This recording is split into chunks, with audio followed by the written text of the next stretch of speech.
This is Distraction Therapy, a podcast to explain how we get through the day. Keep calm and carry on.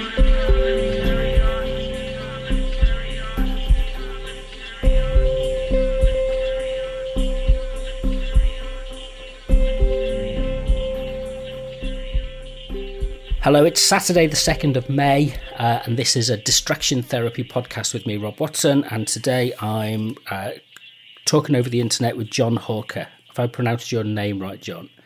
I always check with everybody because I always get it wrong. You have indeed, Rob. Brilliant.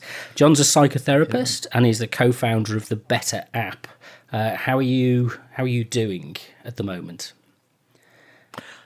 I'm okay. I think I'm okay. In fact, about half an hour ago, I got my results back from my COVID-19 test from the National Health Service. I went on one of those drive-through things, which was quite fun. Not quite as fun as a drive-in movie, but it was similar. And it says, "Dear John, your recent COVID-19 test has been processed and has come back negative." So I don't know if that's good news or bad news. It's good news.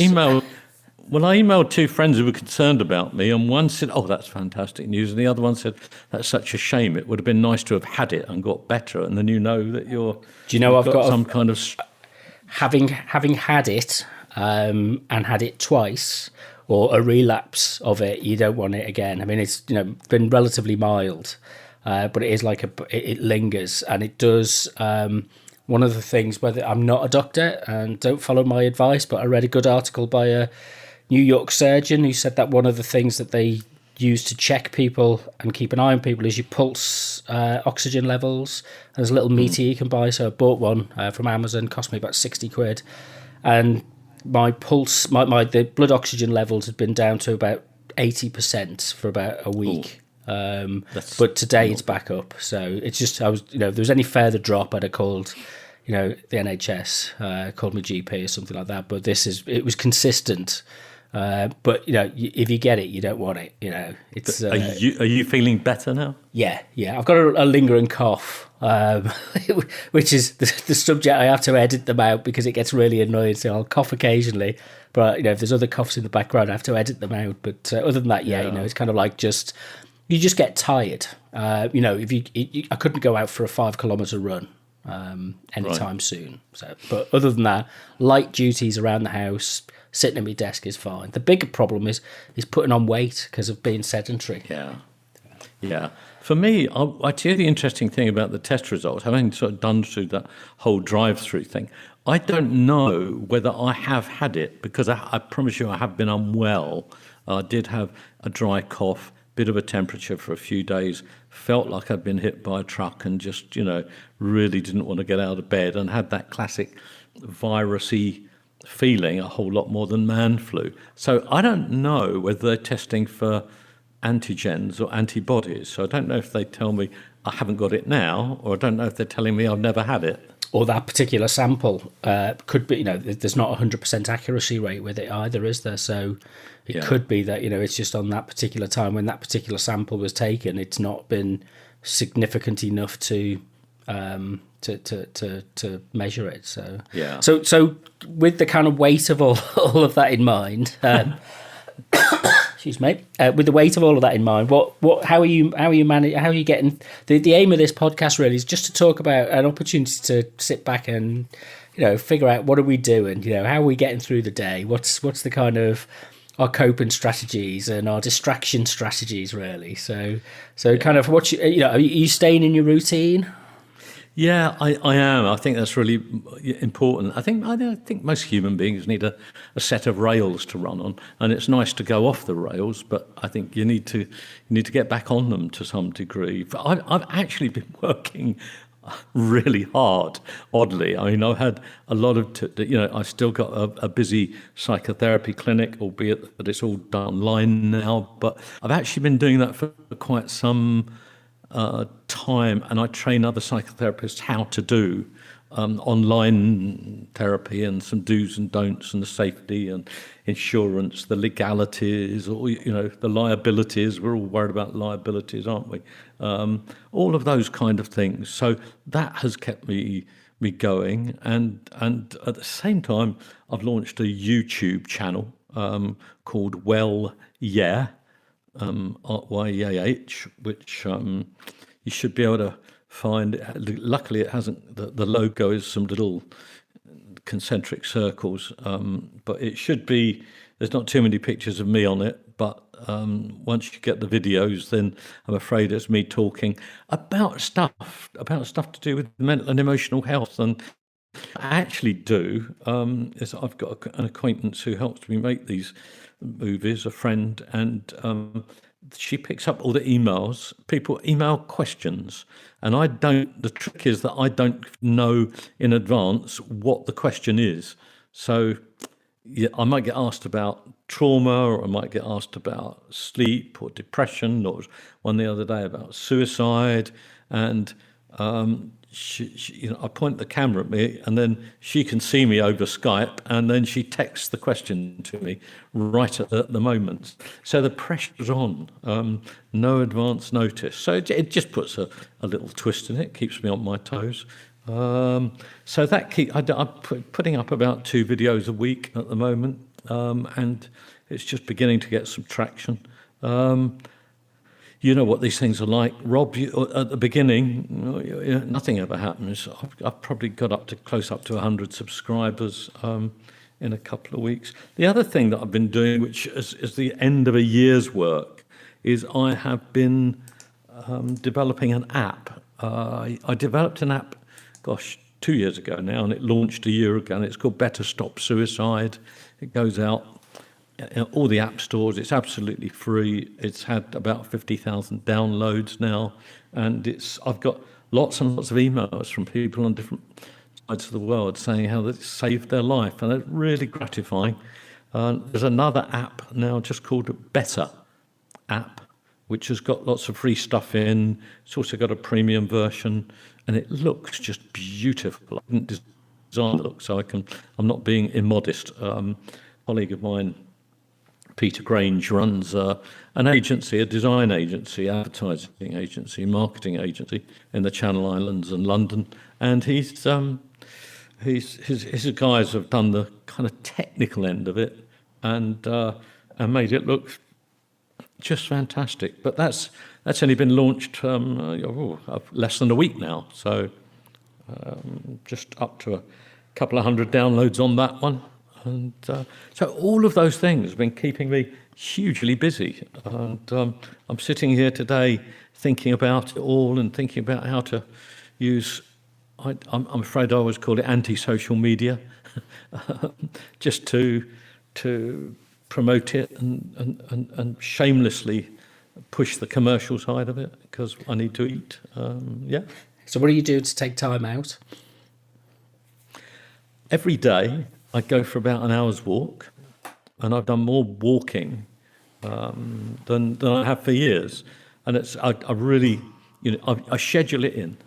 You've got to schedule in your breaks, haven't you? Because it's easy when there's this relatively unstructured, undisciplined life compared to what it was. It's easy just to fall off of that routine. So it's in my calendar, and it pops up and says walk now, and I do.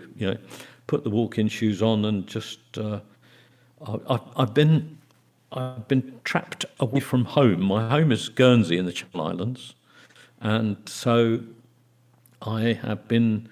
I don't know how much people know about Guernsey. We are part of the Channel Islands, not part of the UK, not part of Great Britain, but it is a British dependent territory. Never been part of the EU. We don't have VAT. We've got Marks and Spencers, but that's about it. It's our nod, and we've got our own currency, got our own pretty much everything. We cede our foreign affairs and defence to the UK, but it's got its own borders and its own police and its own border force. So I had flown over to the UK for a few days' work, and I was here just thinking about going back, and the Chief Minister of Guernsey unfortunately made what I think was his only mistake in the whole thing. He gave everyone about 30 hours notice. He said, if you come back now, you do not have to go into isolation. But if you come back after 11:59 p.m. on Tuesday evening, you are going to have to go into 14 days isolation. And so everybody was running for the airport, and I did not want to get on a plane with a pile of students who were running home to mum, businessmen in pinstripe suits who were maybe also running home to mum, I don't know. And so I stayed, and after that, it became a bit more restrictive. So I kind of stuck in the UK. But, I was born and brought up in the UK. I'm very, very happy being stuck. And since this business started, I don't call it lockdown. I call it splendid isolation. Lockdown, for me, it conjures a picture of sort of 100 men in orange jumpsuits suddenly having to lie on the floor while sirens going off.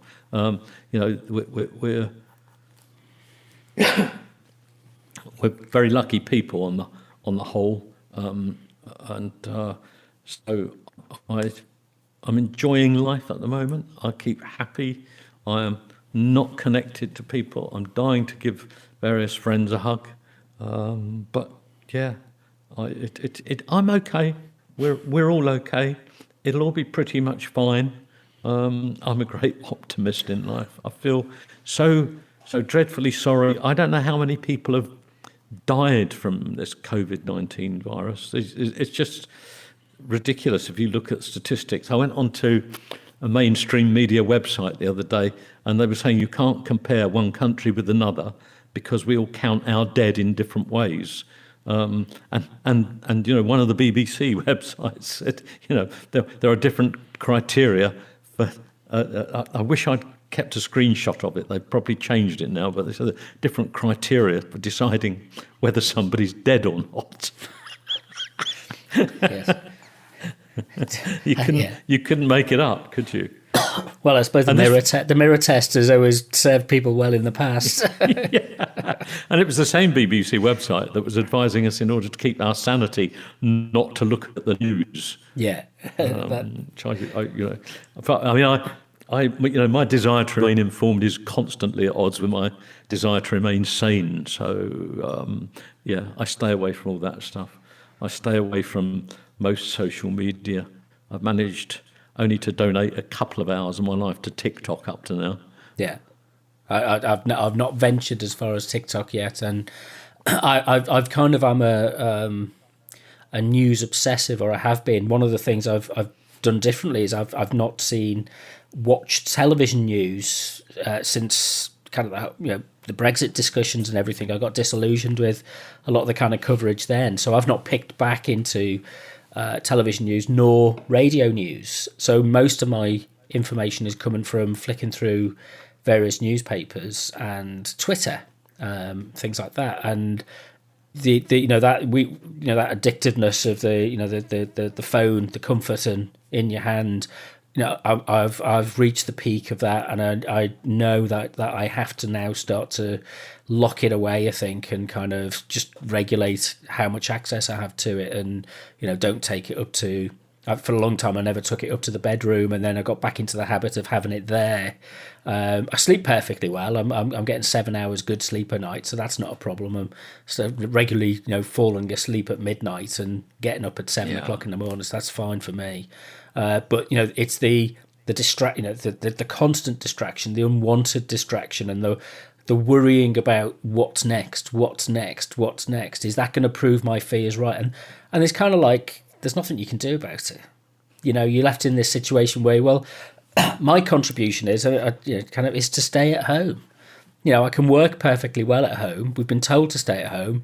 I'm doing my bit by staying at home. I kind of can't do anything more than that, really. I've maybe tried kind of keep in contact with a few people, but there was a sudden kind of wave at the beginning of this of organisations, stepping in and saying, we're reconfiguring all of our services, and we're giving everybody advice about how to change their services, and that's been done now. And hopefully a lot of the public services are in place and people are being reached, and food deliveries and medication deliveries are going to the right people. And it's kind of like, okay, and then everybody's suddenly now thinking, well, what do we do next? But I don't want to be one of those people. I asked this question of my friend Jay Sykes last night, and have you watched any of the marvelous things that are available online that are free? The National Theatre, the National Portrait Gallery, all of these things have got all these amazing resources online. Have you looked at any of them? Yeah, I have. I've looked at the National Theatre. Was it the Man with Two Governors? Everyone kept telling me what a fantastic thing it was, and I must watch it. I logged on to YouTube to watch it on the National Theatre's live transmission, and so did 160,000 other people, and it just bombed out. I couldn't watch it, unfortunately. So it's one of those things. I will save it for another day. But my route. My routine. I just wish I had time for it all. I really don't. It's difficult. I finish work at about 7, 8 o'clock in the evening. By the time I've eaten, I generally allow myself, a time to watch a movie. Lots of things on Netflix or Amazon Prime or Now TV that I've been meaning to watch for ages that are on my watch list. I got into Westworld. Have you watched Westworld? I've seen it. I've got the first season on Blu-ray because I don't subscribe to Sky. And I got a few episodes in and thought, this is really good, but I've not gone back to it. And it's one of those ones, probably at some point I will sit and watch it all. It's fascinating, actually, because at the beginning you get the impression it's just this thing about what we would think of as an extreme theme park. But actually, by the middle of episode, whatever, I don't know, maybe it's season 2, before you get to the point where everyone's beginning to understand the complexities and think about the philosophy of our relationship with artificial intelligence and the morality around it, and whose law is it that says robots can't harm us? Asimov. Thank you. And that whole bit, and I found that prompted a lot of philosophical thought for me. Yeah. Going back to your question, I get out, I get exercise, and I walk briskly for an hour. The only thing that bothers me are fantastic. Can I have a rant? Of course you can. If another bloody jogger runs past me, 6 inches away, spitting sweat all over me as they huff and puff, I'm going to emit some expletives. This is what Twitter's for. That's where you're supposed to get this out of your system on Twitter. Yeah. It's plenty of that there. I'm a Twitter user, but I go with Ricky Gervais. He said it's just like a giant toilet wall, isn't it? It's a constantly changing toilet. Well. And I go look at it and I think, oh yeah, it's a great place for people to express their righteous indignation. I look at my way of looking at social media is this. There are 2 important elements to it. One, if the product is free, you are the product, or your attention is the product. But the second one is that, Christ, I wish I could remember what the second one was. It's Saturday afternoon. So it's that attention economy thing, isn't it? It's the kind of it addles your brain. Ultimately. I know what it is. My philosophy about social media has always been the only thing you use it for is to congratulate other people for an achievement. If that's your starting point, I think that's kind of a noble way to use social media, if that's not too old-fashioned a concept. I think, for me, this business where everybody has a moan, everybody tries to get an attention. They have a conversation with a friend that lives down the street in public. Why would you do that? It's this business where they put happy birthday on that person's timeline.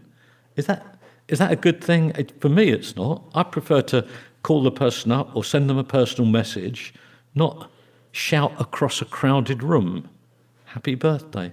I'm the kind of person who doesn't even acknowledge that people have birthdays in anyway. So, the fact that people do it on Facebook and Twitter means nothing, even more nothing than nothing, Yeah, absolutely. What about you? I mean, you've been going out, you've been, you've got enough energy now. Yeah, largely stuck in for a few weeks. But, this morning I cut the hedge. I've got some windows to wash, so I'm sitting here looking out over the street, and it's the windows are filthy, and I've been sitting there saying that for weeks, and it's like, but I just haven't felt kind of up to doing it. I thought little and often.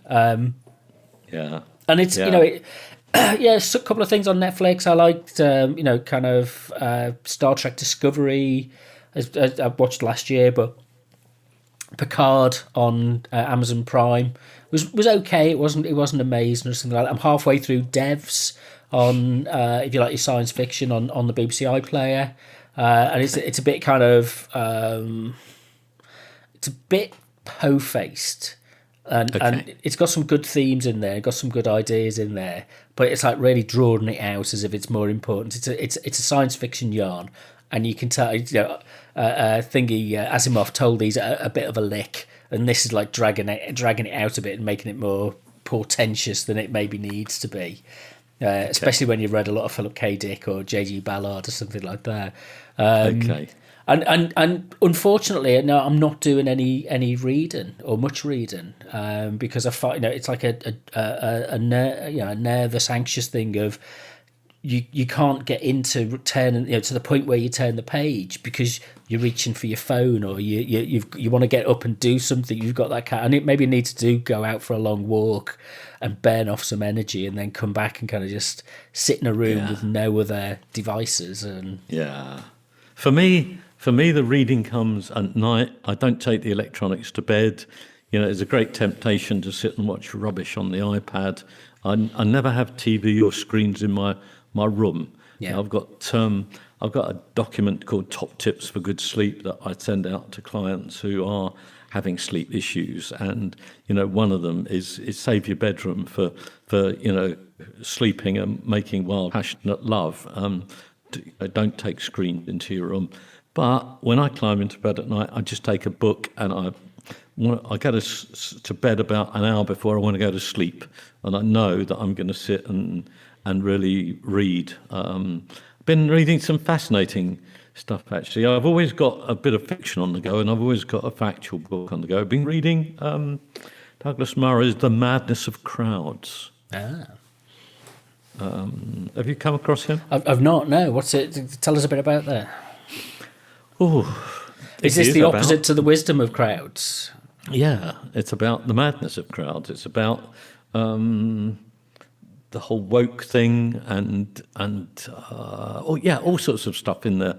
I couldn't do it justice, but if you want a read about some of the madness of political correctness, and he's not a Guardian reader, but there's a lot of his stuff which is really quite difficult to argue with, and he deals with some things which a lot of people don't want to talk about. And I always admire people who are prepared to do that.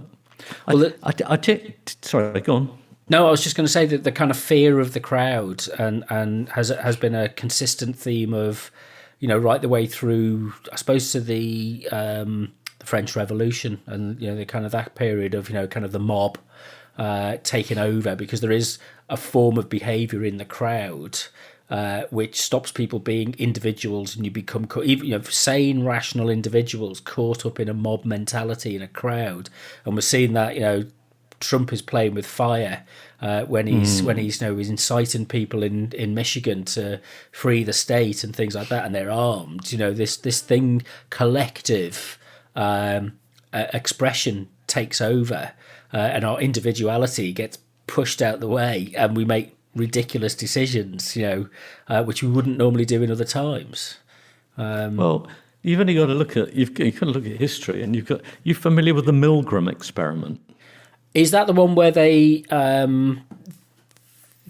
were supposedly punishing people and inflicting pain on people, and it was to see how far people would go with it, and the compliance of the students? Was it students who were taking part in it? That's right. It was done in California quite a few years ago. But Darren Brown, who I'm a big fan of, I think, he did a kind of extension of that, where he got a huge studio audience into a giant theatre, and they were watching something live, and little bit by little bit, this bunch of reasonable people, whatever it was, a few hundred people, it got to the point where they killed a bloke. Well, they didn't actually kill him, but Darren Brown cleverly made it look like they did. I'll try and find a link to it, but it's really a fascinating commentary on the madness of crowds. And Douglas Murray looks at various things which I guess some people would think of as controversial. Lots of stuff to do with transgender issues, lots of stuff to do with humour and political correctness in the workplace, all that kind of thing, that says actually, 90% of people under their breath are going, God, this is just tosh. Please just, the life and get on with it. But nobody wants to, because there's an email from HR saying this is the new policy of how you will think. And so he challenges a number of things in I think a fair and honest and interesting way. I'm always, I guess, a fan of people who are prepared to swim against the tide, really. Well, I mean, in that vein, I think the potential danger of this kind of thinking, we might be seeing played out with real consequences with the nudge theory stuff and the kind of behaviorism models that have, we can rely on social psychology to direct outcomes, to make something happen, whereas that's not how social psychology works. Social psychology allows you to understand the process that drove a certain set of issues and outcomes, but it shouldn't be used, in order to be able to, you're watching the tail lights of the vehicle as it goes on its journey, but you're not driving the vehicle. Whereas kind of the people we've maybe got in power at the moment believe that you can use nudge theory and behaviorism to drive the vehicle, and I find that very, very susceptible in its tenor. Is there a way that we can, on a day-to-day basis, we kind of, I like the phrase that I think it's Robert Kagan calls it, that we're not individuals, we're embedduals. And that we're embedded in communities, and that we're herd animals in many ways, but we're still kind of individuals at the same time. But to think that we uniquely behave, we are defined by our patterns of behaviour, rather than necessarily by our individual characteristics, and that conflicts with a consumer-driven ethos of the economy, doesn't it? To some ways, yes. I love that embedualism, and I've never heard that one before. I think about it in terms of, basic psychological needs. If you think of a human being as a newborn computer, fantastic operating system installed, but no data files. But you have templates, and one of the many templates is saying to you, you're helpless. You're this newborn little screaming thing, and you can't take care of yourself. And so what you need to do is be part of a tribe. And then a moment later, this big person hoves into view who feeds you, makes you feel safe and secure, and soothes you when you cry, and you've joined a tribe. And if you're not part of a tribe, then you could be eaten by another tribe.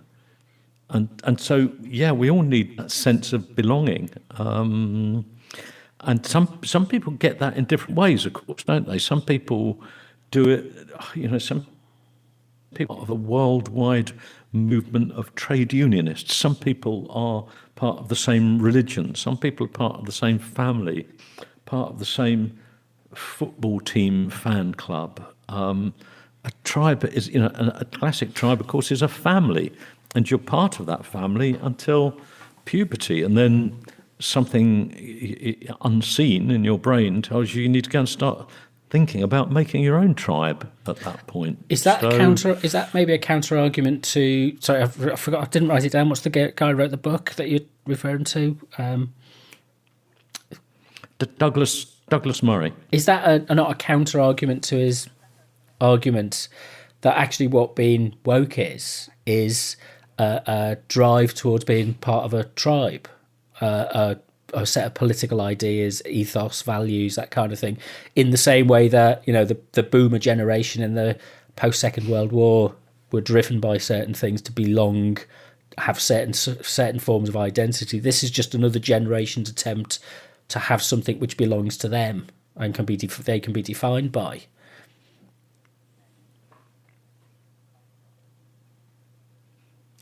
I think I could go along with that to some extent, but the speed of change and what's different now is the speed and availability and the proliferation of communication and ideas.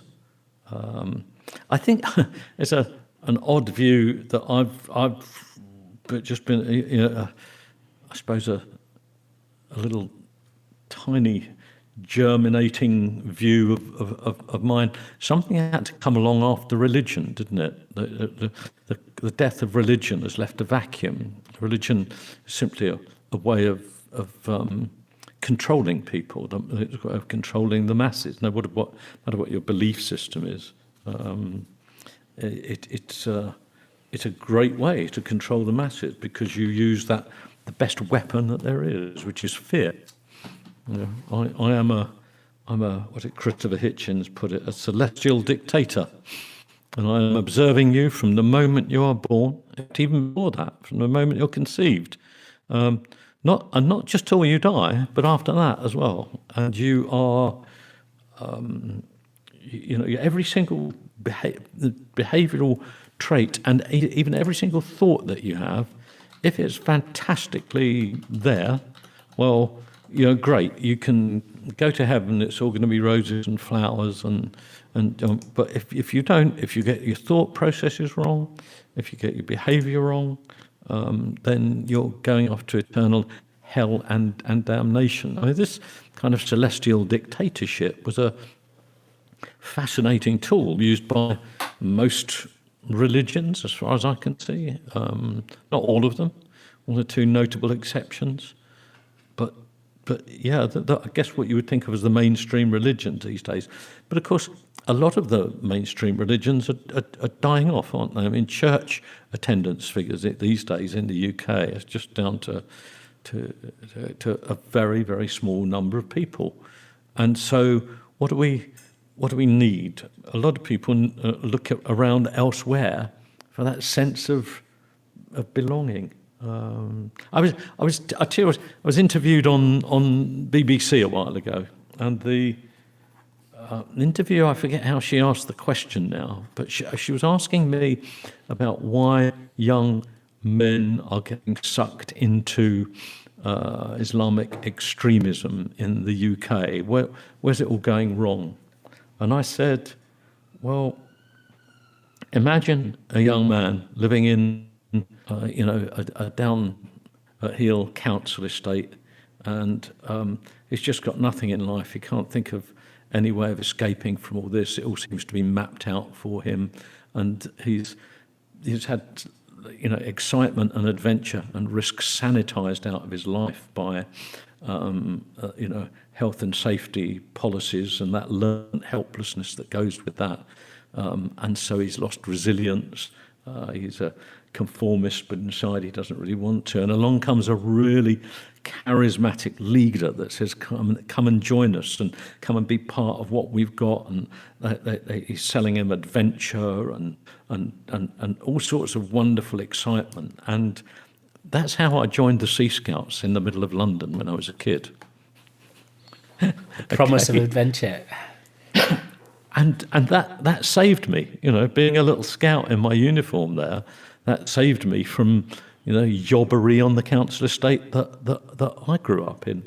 And unfortunately, a lot of those things have disappeared now, haven't they? Or they've died. Something needs to come along to replace them. So when somebody on social media can disseminate their message of madness to 1 million people, the click of a mouse or the tap of an iPhone screen, it's hardly surprising that there's all sorts of madness out there, really.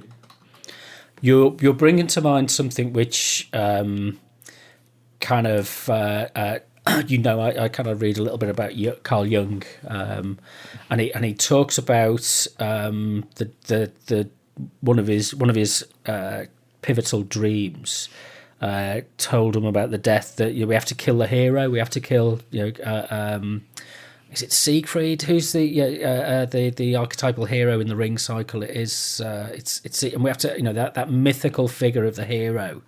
And what he was describing about that was that the for a long time we've had this archetypal view of the role, certainly attached with masculinity, and it was the heroic model. And the simplest way of thinking about it, the hero's journey, that stuff that, the Douglas Campbell stuff, and thinking about, the journey of the hero. And we it's all in our popular culture these days, Lord of the Rings, the Avengers, all the Marvel movies, the hero. And we're celebrating heroes at the moment. And it shows you how widely that motif is used. But actually, that's not what secures the success of that individual, that person, because along the way there are the helpers. There's the innkeeper who secures the bedding in the inn for the hero to have a comfortable night's sleep. Who's the blacksmith that makes the shoes for the horse. None of that is mentioned in the hero's journey, and yet all of that is integral to it. And at the moment we've had this moment, this outburst of celebrating, calling people heroes. And no, they're not heroes. They're doing their job in a system of jobs that are distributed in a process. But there's nothing heroic about it. I mean, there's lots to be appreciated and valued and thankful for, but there's nothing particularly heroic about somebody doing their job. And most people who are doing that job would probably say, yeah, we're not heroes. We're just doing our job. And yet we default to this hook that we place things on. So no wonder people struggle, because who can be a hero? You're sitting at home, or you latch onto false heroes and false gods who lead you to your destruction. And those kind of prophets of doom that you wonder how people can easily get, because we've not grown up past that myth, that hero myth. Is that a bad thing? Well, I think we have to, because there's another side, which is the masculine hero and the feminine provider and nurturer. That the two have to be balanced and reconciled. And if you live in a society which is lopsided towards one side of that, then you don't achieve equilibrium. And so at the moment, actually, our caring professions, what we've done is, can we have a rant? You might have to stop me. What we've done, I read a really interesting quote, or it might have been in a podcast that I listened to, where somebody said, up until the 1970s, 1980s, the caring professions, doctors, teachers, police, probation teams, was never exposed to the marketplace. It was just, in fact, you weren't allowed to market your services. You could set up a practice, but you couldn't advertise it. You were referred to people without that kind of commercial activity. In the 1980s, what comes in is the heroic commercial entrepreneur, the grifter, comes in as the heroic model. We'll sort everything out. And we've gone through this cycle where we've listened to these people, but we've been left wanting.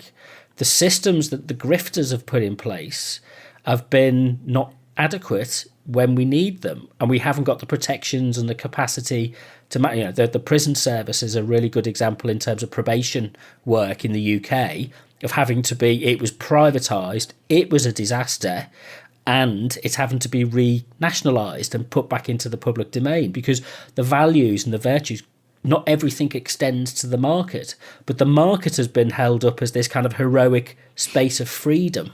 Whereas actually what we need is care homes in the UK put out to the market, and it's now being seen as you can't control them, you can't do anything because it's fragmented, and you're reliant on people who are at the bottom of the pile in terms of pay and security, and we're warehousing older people in places which are just death traps now.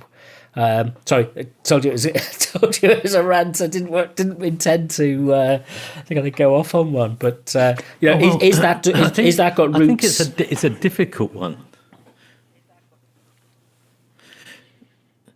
I think it's actually what makes it difficult for me is I can see areas where actually the privatisation of various things has been good, and I can see various areas where it's just been appalling.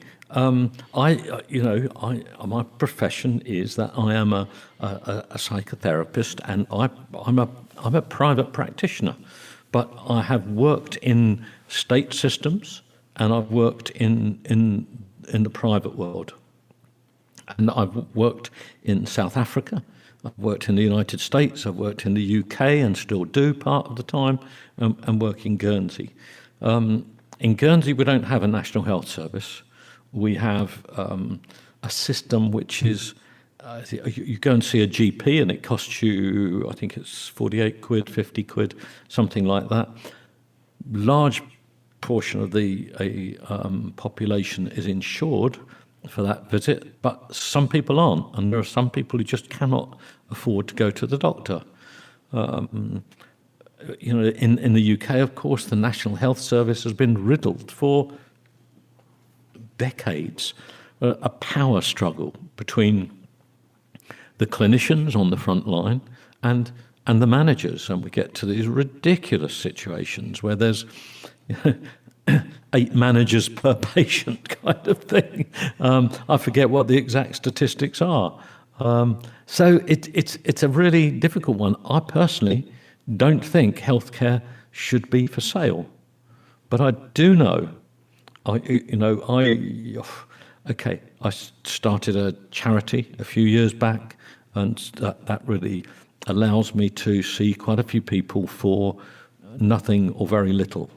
I can tell you this, the moment somebody walks into my door and is paying nothing, they are not the least bit invested in getting better. I know that a terrible generalisation, but it's absolutely true.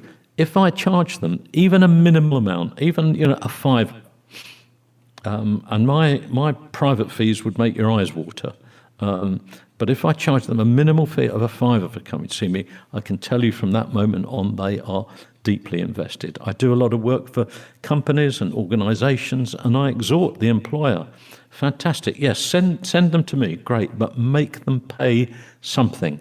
Just some small contribution so that they're invested in it. So that's obviously only in the world of mental health. Look at the railways. I mean, there are all sorts of arguments for and against the nationalisation. I've watched the nationalisation of the rail industry when I was a kid. Who was it? Beeching, then the infamous Dr. Beeching had a major impact on the whole thing. I think there are lots of arenas where it's good. Let me put my hand up and confess. I'm a capitalist. I think on the whole, capitalism works, but capitalism works until the point where it just becomes greed, and that if we can bring it back round to we first instead of me first, and have, I don't know, maybe caring capitalism or something, then I think that will stand us in good stead. I am probably against globalization for that reason, a dominance of a few big players. It was a great film. You're familiar with the film Rollerball? Oh, a long time ago, yeah. Yeah, and of course, what happened? There were no more countries anymore, and the world was run by the corporations. And there was the Energy Corporation and the Transport Corporation and the Rollerball team. And our hero was part of a rollerball team that worked for the sinister Energy Corporation that controlled us all. That was a fascinating. I think there was a more recent version of that. It had great music in it as well, that film. It was one of those that, the soundtrack to my childhood was the soundtrack to Rollerball. I mean, it's a common theme, isn't it, of dystopian science fiction, and it's arguable. An aside, it's kind of, I was FaceTiming a friend. It was through WhatsApp, whatever you call the video call on WhatsApp. And we were chatting on that, and he's like, this is, even in 2001, Blade Runner, they had video calls, but they were in booths. Nobody imagined the handheld, device. But, it's arguable that we have these super large global corporations like Apple and Google, and, it's kind of controlled internationally, which are as powerful as governments. And control. Who would you trust? One of the things that's going to be brought in is the contact tracing. So Germany had a debate about how to introduce that, and they decided not to go. As far as I remember, the last article I've seen, these things change every few hours. But the last article I saw about it was saying that they decided not to go with a state-run contact tracing app, whereas that's what they're talking about in the UK, to have a government run and to actually let it into the marketplace. So Google and Apple and other Microsoft would provide the apps, because despite them being these corporate giants who are out for their own profit-making interest, they're also more trustworthy than our governments. Well, I was wow, that's. I think that's a really. I think to me, you've raised one of the most important points in contemporary debate, is that one of trust, and trust has gone out of. I don't trust anybody in the mainstream media anymore. I've sat in a radio studio talking to journalists and raised a point, and they've played a jingle and said, "Sorry, you can't talk about that. It goes against government advice." Sorry. And when they put the faders up, I started to argue with them again. I said, "So you've just told me while the faders were down that I can't talk about this and I can't say that. I said, you are the BBC. That's the most extraordinary thing that's ever happened to me." I have been invited back again recently, and I'm quite proud of that. It's just that trust has gone out of all sorts of things. However, would you like to be Prime Minister of the UK at the moment, even without this virus? What would you do? Because I've got to tell you something. List. I've got a long list, and you'd have to put up with it. But I have to tell you, half the country wouldn't trust you, even though you had great intent. They wouldn't trust you because you disagree with their ideals. You disagree with their modus operandi. That's the issue here.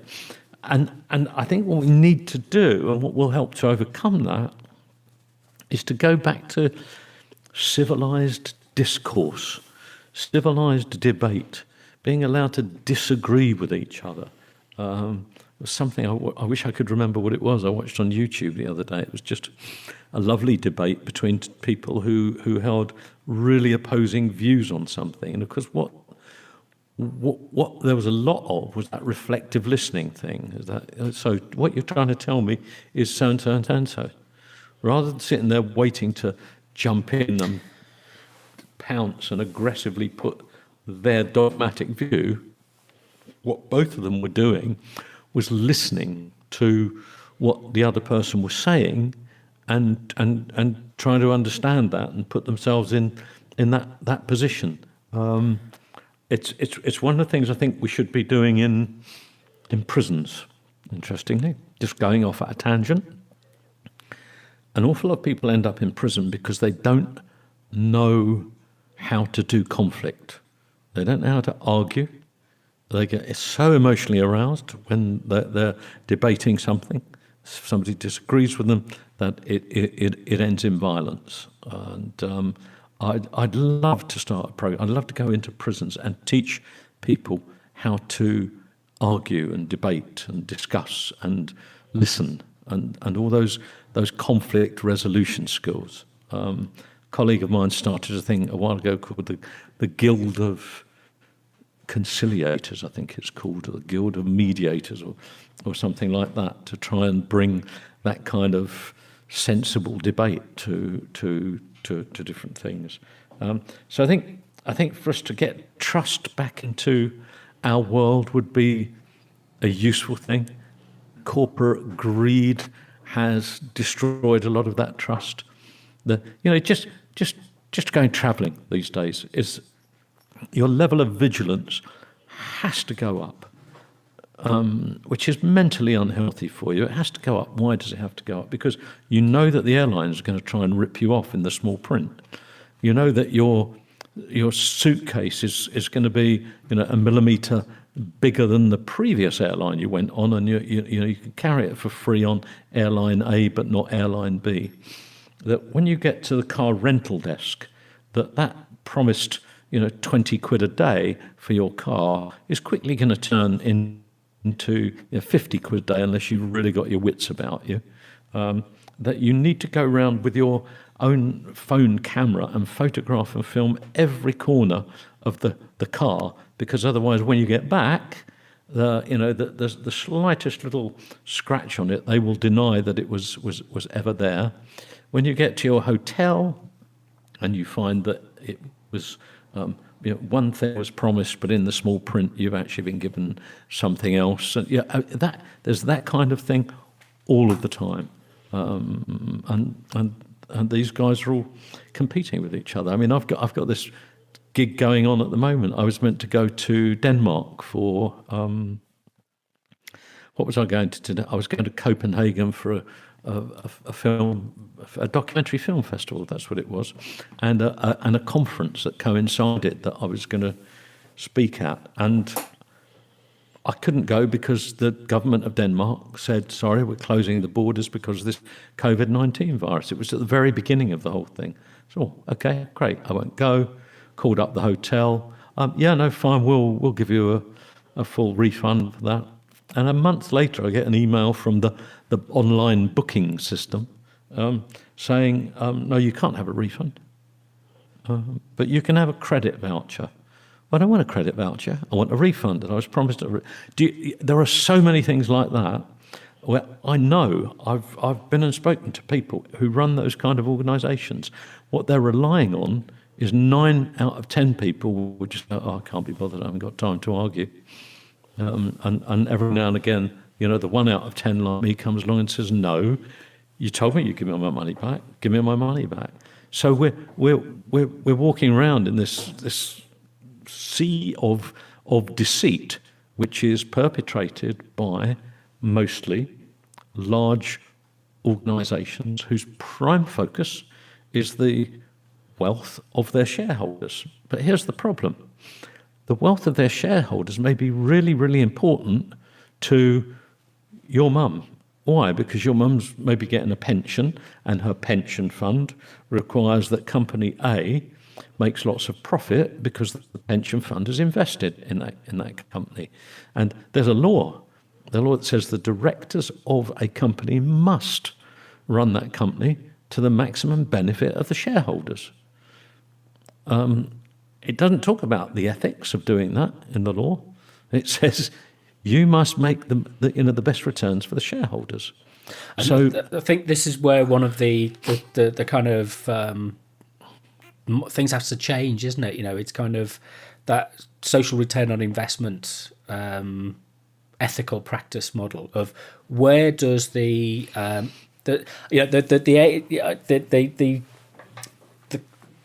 phrase of the age of this decade is you can have your cake and eat it, and obviously you can't. No conservative politician in the past would ever have admitted that phrase, and when they do, they get pilloried for it. quite rightly, because there's always a bill that's going to be paid. And you have to figure out, are you paying up front or are you going to pay afterwards? Are you going to pass it on to somebody else, or are you going to pass it on to, are you going to pay for it out of your own assets, wherever, but it's got to be paid somewhere. And we live in a world now where it's kind of there is no bill to be paid. We can do some magic tricks. We can move things around, and we can obfuscate, and we can rinse our customers, and we can rinse our clients. The pension thing, that's always, it's kind of like the argument with the royal family. I'm a Republican. In an election, I would vote. In a referendum, I would vote to abolish the monarchy. That's just my personal values. Don't ask anybody. I wouldn't campaign for it, but that's where I'd stand. Whereas, but people say, well, the royal family, they do a lot of real good. They bring a lot of money into the country. Well, so does Madame Tussauds. That's not the argument that you should base it on. The pensions argument is, for me, it's of the same type of argument, because where's the evidence of that? Where's the evidence that there is that? Because it's, people in ordinary life also want good quality public services. They want security and safety in their neighbourhoods. They want public transport that is affordable to use on a daily basis. They want an economy which functions well, and which you live in a positive social environment. That's what people want. The question is, how do we get there?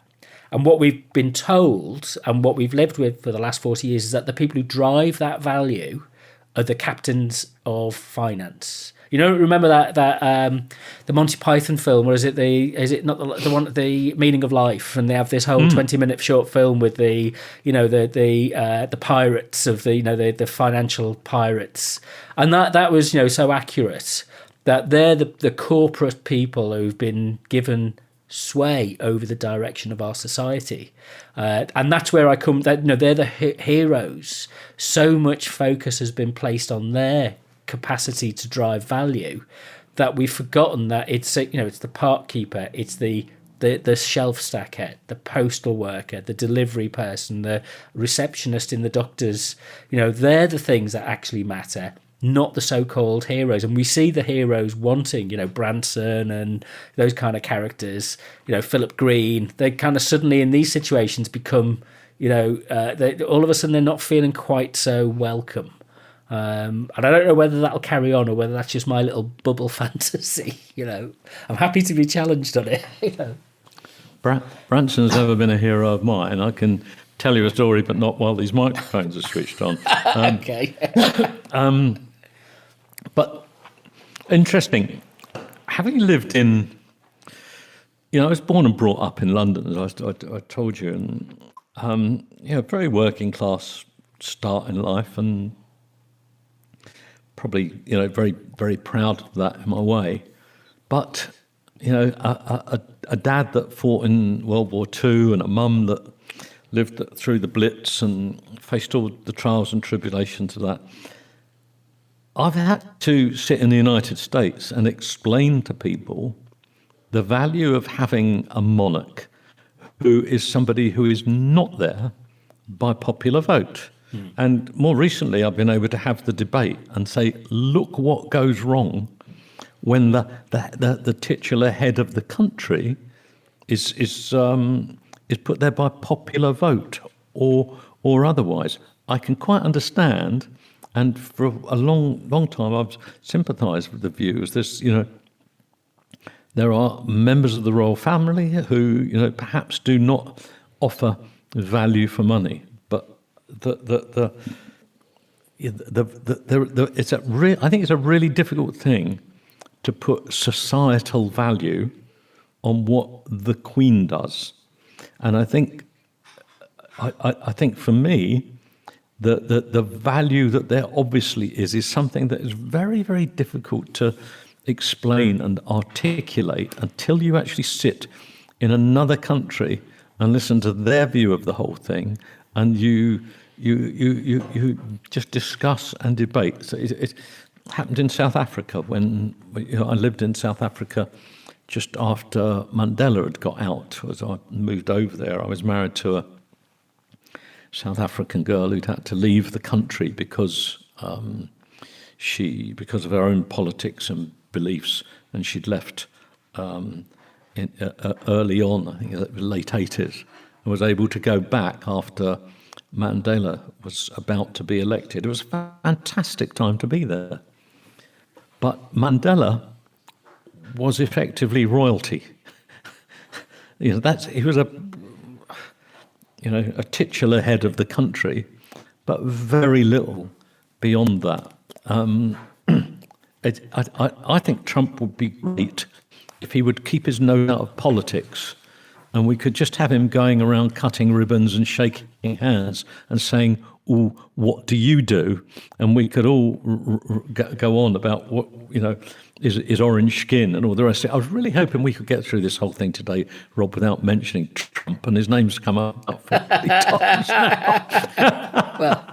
well, we're not talking about Brexit, so yeah. This has all got terribly serious. I thought you were going to ask me about music just, and laughter yoga and well, have you been doing that? Okay. But can I just have one more rant? If another bank emails me and tells me we're all in this together, I'm going to go round there and have a word with somebody. Can you believe it? Somebody did a mashup video, which I saw on Twitter or something like that, which is all the advertising in America, and they'd put all the firms, like 30 firms together with, we're all in it together, we're here to help you, these tough times, family, always been there. And it's just this series of cliches that these corporate organisations pull out to massage us and to kind of say, when you're sitting there watching TV because you've got no other imaginative ability to imagine that you could possibly do anything other than binge watch on rubbish on Netflix, which is what I kind of do, and I have done. So you're like this one. As I sensed things easing up slightly in Guernsey and the number of virus cases going down quite sharply, I was talking to an acquaintance of mine. He's in the business of administering loans. And he told me that, he had been allowed to go back to work and open his office. And I thought, fantastic. And I emailed the States of Guernsey government and said, okay for me to come back now and open up my clinic. And they went, oh, God, no, you can't do that. I said, I just want to be sure of what you're telling me. It's much more important to open a loan administration business than it is to open a clinic that looks after the mental and emotional health of the population, is it? And we'll get back to you. Well, the answer is yes. They should have just said yes and wait your turn. We'll get to you. But it's when you pose those kind of questions. I think Simon Jenkins wrote a piece in the Guardian about B&Q can open, but the museums can't. What's the difference? It's and when you start, it's funny. It's because you kind of touched on something which is kind of it's this idea: what is of social value? What is this process going to force us to think through? So what are those key things that we really do appreciate and value? And I mean value in that sense. Yeah. Appreciate, and there isn't enough appreciation. I love that phrase that you used earlier about the kind of nobility of gestures. The selflessness, that kind of stuff, and but don't portray it as some kind of a heroic act. Yeah, I agree. Nobility is sacrifice, not pushing yourself forward egotistically, isn't it? So it's, it is. I'm very involved in some work which is to do with an organisation called PTSD Resolution. It's a charity that just helps traumatised traumatised service veterans and blue light service people, and they all want as little as possible to do with anything that calls them a hero. I signed up to be a soldier. I recognise I might have to kill people. That's what I do for a living. Sorry about that, but I ain't a hero. And people I know, who work here in the NHS go, for God's sake, stop all this business of clapping outside the hospital. You're just disturbing the patients, you know. I'm not a hero. I'm paid X amount of money, go and do a job, and that's what I'm doing. Sometimes it's a really difficult day, and sometimes it's not. It's what I signed up for, you know. If you want to be a hero, pay your taxes. Yeah, exactly that. No, I mean, you know, calm seas do not good captains make, do they? I mean, no, it's true. So what are you? I always look at it this way, you know. Harry Potter, talking of heroes, did not set out to look for resilience, but while he was fighting the forces of darkness and evil, resilience was something that he got. Well, he found that in his friends. And what's interesting with Harry Potter and the play that J.K. Rowling did, he's troubled figure in his midlife. He doesn't resolve the tension of his earlier heroic persona, and he's a kind of more, you know, that's left for him to kind of emotionally reconnect with his, through his children, if you like, through the next generation, rather than it being this fiction. You know, he's left at the end of the series of films, books, films, as a kind of, it's almost like an empty figure in a way, isn't it? There is no kind of hero's return. It just kind of drifts gently away. And then the coda at the end is kind of like this, you know, it's like you're not, you know, you're just an ordinary bloke. Then once you've seen your kids off to go to school, you're off to B&Q, aren't you? You know? He just needs good trauma treatment from the right psychotherapist. That is excellent. Yes, definitely. That's what he needs. Laughter. He needs laughter. Have you ever heard of laughter yoga? I have, and somebody said that they'd love to see me doing it, but I don't think I'm too self-conscious to get into that. Somebody told me, I mean, you have to realise I had not long been back from the United States, and I'd spent a goodly time in California. And when somebody said the words laughter yoga, I thought, oh God, another mad thing from California. And I don't know what made me do it, but I rang up the woman who runs it, and it wasn't in Guernsey, it was in the UK. And I said, next time I'm over that way, I'll come. I've got to see this. And I turned up in a grey November morning to a dusty, cold church hall somewhere. And I said, look, don't worry about including me. I'd just like to sit on the side and, you know, make some notes and pay attention. And a few people turned up, 15, 20 people turned up. And she said, well, right, should we start then? And everyone, they all stood up. And just thinking about it now makes me laugh. All these people just started laughing. And within 5 seconds, everybody in the room, including me, had just packed up with laughter. And when everybody was just exhausted with laughter, we all stopped and had a break and a cup of tea and a biscuit. And should we go again then? Yeah, and everybody started laughing. It was just the funniest thing. And I came out there, I could have conquered the world. It was just funny. What Michael Palin says about the fish dance, you know, the Monty Python fish dance. And he said, I deny the people, you know, the most conflicted people who are, you know, at each other's throats. I deny anybody can't just watch that and laugh. So, and there, once you've started to do that, there you've got your resolution. If you can laugh together, you've got your resolution together. I suppose we've got to try and look for those things that give us that moment of kind of mirth, despite all the gloom. Yes, we need some mirth. Absolutely. I don't know. Mirth, when I was a what kid, is mirth? When I was a kid, there was a thing called it was one of the, do you remember buying records and a 45? And I went out and I bought this thing called the Laughing Policeman, simply because it was a record. It was by a chap, and he was playing a rozza, and he laughed a lot, and it always made me laugh. So go back. Apart from your podcasts, let's stop this seriousness, Rob. What have you been listening to on the music front?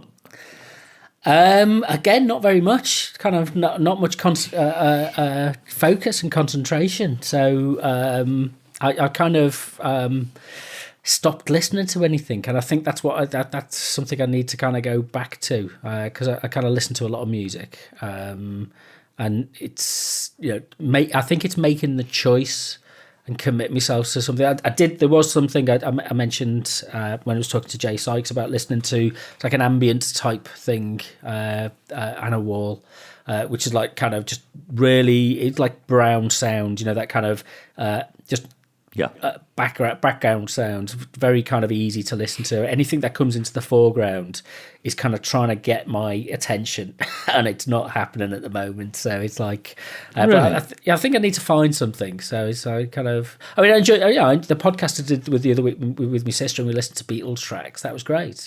That was all right. So something you can listen to while you're washing the windows. That's the kind of stuff. For me, it's the other way around.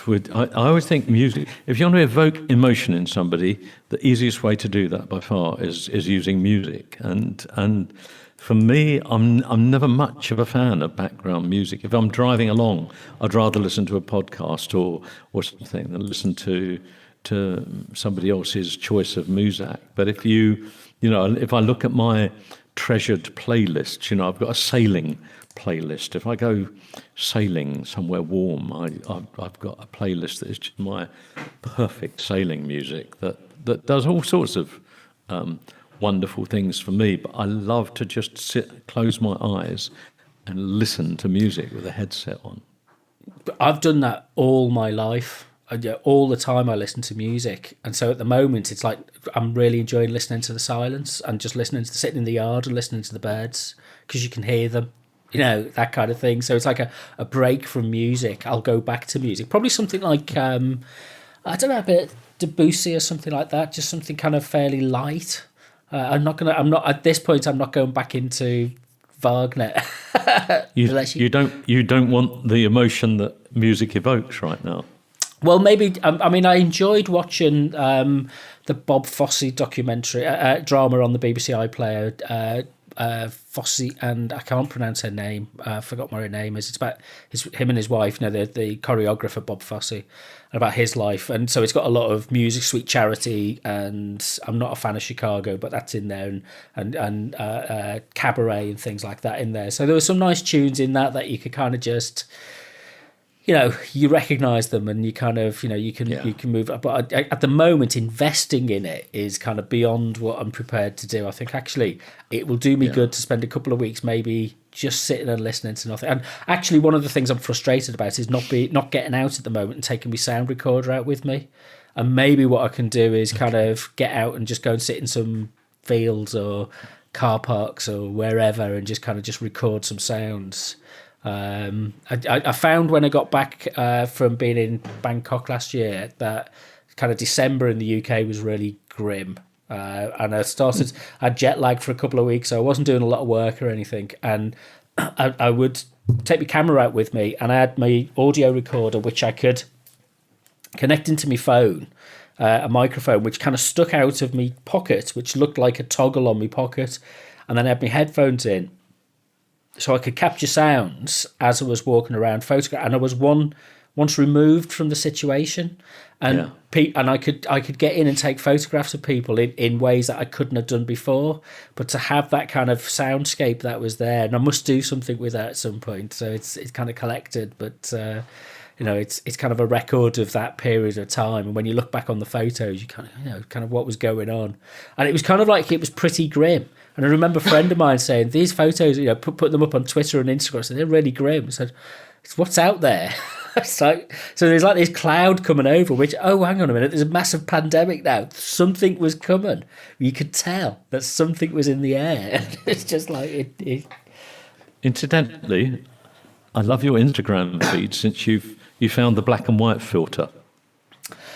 No, I've my SLR. I just shoot in black. Well, I shoot in RAW, but I turn it into black and white. When I first did photography when I was 18 years old, it was with a Olympus OM1, OM2, OM1, and I remember those film. Very well. Yeah, and so I kind of just that's the style I learnt to do, and I like to do it, and kind of going back to it, and I figured out how to use Photoshop so that it doesn't take me 20 minutes to do one picture. It takes me 2 minutes now, so that's improved Brilliant. The capacity very well. So there's kind of creative stuff that I'm doing. So I was talking to a bunch of photography students, probably a couple of years ago now, one summer, I got invited in to talk about the psychology of photography and the psychology of, how you get portraits and that kind of thing. But I ended up talking for quite some time